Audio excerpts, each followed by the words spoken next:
So to further emphasize on the point I was trying to make earlier, the early going in this game can be difficult to newcomers, being that you have lower life and you know, the enemies, you know, even the early enemies can take a lot of damage off you, especially with low life, and you may not be used to the game in general. So, you know, my advice is really to seek out those energy tanks early on to get your life up. Find those missile upgrades, so you get more missiles as early as you can, and just in general get the power-ups. Get that long beam, get the ice beam, and then there's more power-ups that we're going to be getting shortly, which is where we're going next. So we're going to go to a new area. I don't know if I pointed out, the areas in this game have their own names. This area is Brinstar.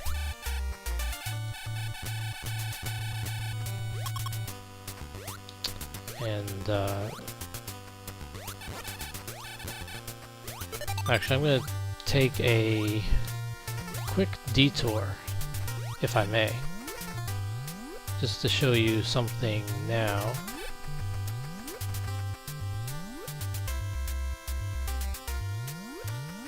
I'm going to try and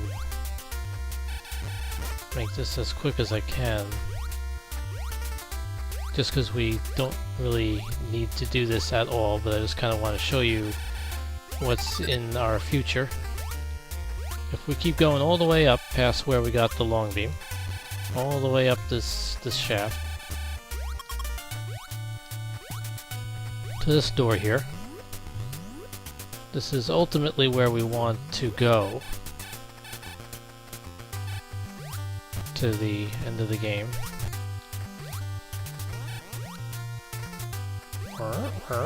Funny noise that those things make.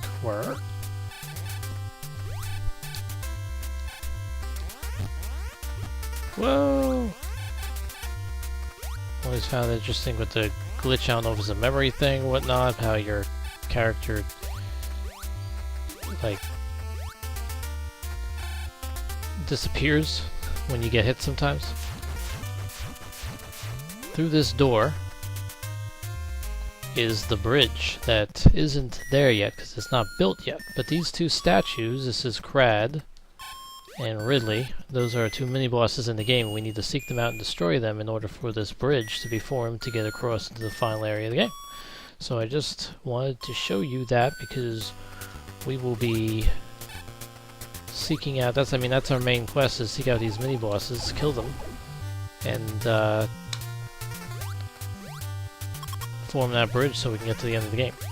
Now, of course, there are some people that like to do speed runs that do a little trick where they get across there without the bridge being formed, without the mini-bosses being killed, and you know, that's fine if you want to try and speed run. Sometimes you just want to speed run, but you know, I think speed running takes the fun out of playing the game. Why play the game if you're just gonna speed run it all the time? I can understand if you just wanted to try it once or twice.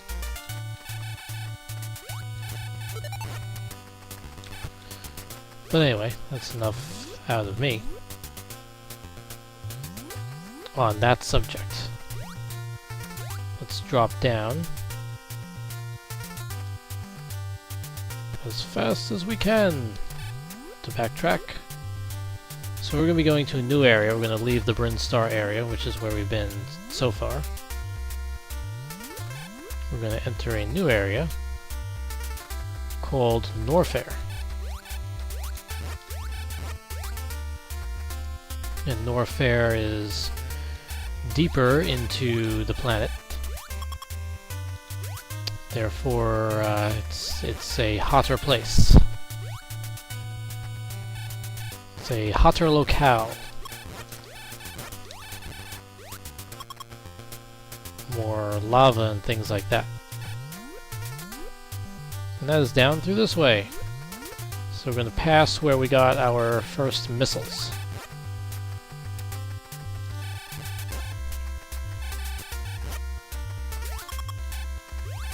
Those guys are called Kree, I believe. Or Scree, something like that. I don't remember the name of these enemies. I think they're like called Zebo or something like that. I should look up all the names so I can just, you know, name these guys off as we play. As I play and you watch, and maybe you play simultaneously, or maybe you play immediately after or before the video, or you know, you play in your own time, I play on my own time, and we all just, you know, play Metroid on our own time. We have a good time.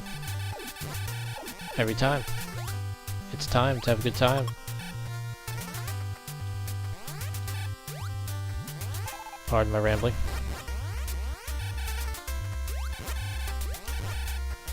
Rah! Jolly good. Here's an elevator. And this elevator, if we press down, will take us down to Norfair. Now again, this is a suggested route that I'm taking here, so you don't have to do things in the order that I'm doing, or get things in the order that I'm getting them, but again, this is my suggested order of getting things. Whoa! How dare you!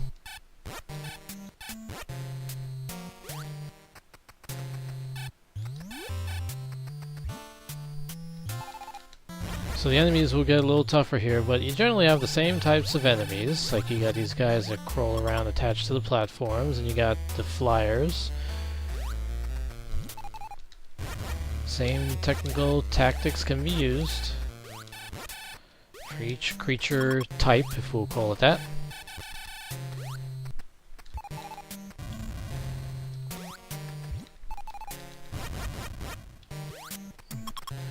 And generally in the game, the stronger the creatures, the better the power-ups will be. I might have mentioned that already. Sometimes you'll get a life thing that'll give you 5, and sometimes a stronger enemy will give one that'll give you 20. Oh look, he's off the platform!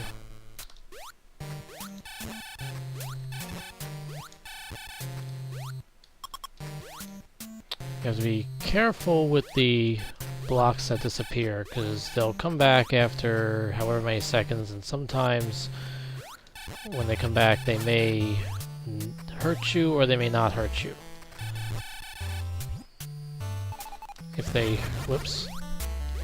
Darn it. I'm gonna miss that life if I'm not fast. Oh, there we go.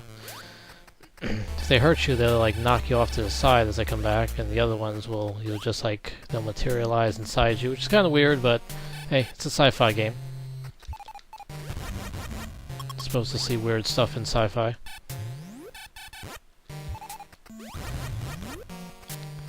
Now if you notice how this guy makes that ding sound, you can't kill him, he's like indestructible, but this guy, when I was saying like the red creatures of certain types, if I could just hit this guy, there. You hit him again and it makes that sound like it hurt him, but it doesn't ever actually hurt him, because you can't kill these guys with a regular beam, but you can kill them with a missile. Of course he gave me nothing. Alright.